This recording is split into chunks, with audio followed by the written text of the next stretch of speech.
Mahigit 200 katao sa Negros Oriental dinala sa presinto dahil sa paglabag sa curfew ordinance sa lalawigan simula October 28. Ang detalye sa live report ni Nico Sereno ng GMA Regional TV, Balitang Bisdak. Nico? Chris, kung sa unang gabi ng implementasyon ng curfew dito sa Negros Oriental, mahigit sa 200 ang nakusudyan ng pulisya mula kagabi hanggang kanilang madaling araw, aabot sa 28 katao ang inibitahan sa presinto. Tinipon gabi noong Sabado ang mga tauhan ng Negros Oriental Provincial Police at Dumaguete City Police Station para sa implementasyon ng curfew. Ipinatupad ang 10 p.m. to 4 a.m. curfew simula noong Sabado, October 28. Ang giangyo ang tanan nga curfew magsugod og alas 10 karong gabi una, daghang salamat. Agad na tumigil sa pag-inom ang dalawang lalaking nadatnan ng pulisya sa kalsada. Dinala sa police station naman ang 5 minor de edad na naabutan sa daan. Kasama sa inimbitahan ang kanilang mga magulang. Giit nila, bibili lang sana sila ng pagkain. Di naman kami nagkulang sir sa pag-i-inform sa mga tao sir na regarding sa curfew sir. No?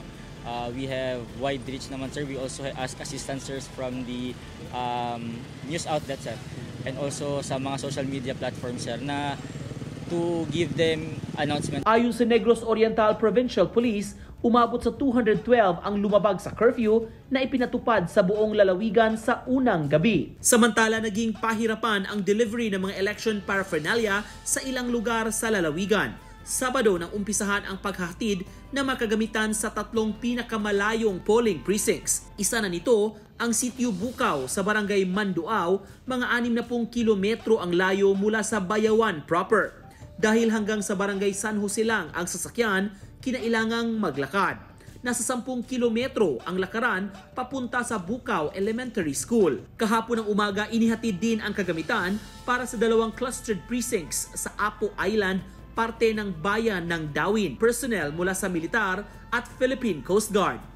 At before sa kampo, eleksyon nandoon kami sa Apo Island kasi mahirap yung pagbiyahe pag medyo na araw ng eleksyon.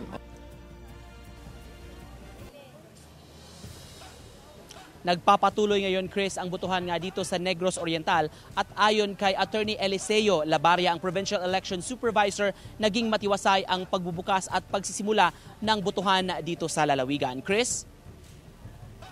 Maraming salamat, Nico Sereno ng GMA Regional TV, Balitang Bisdak.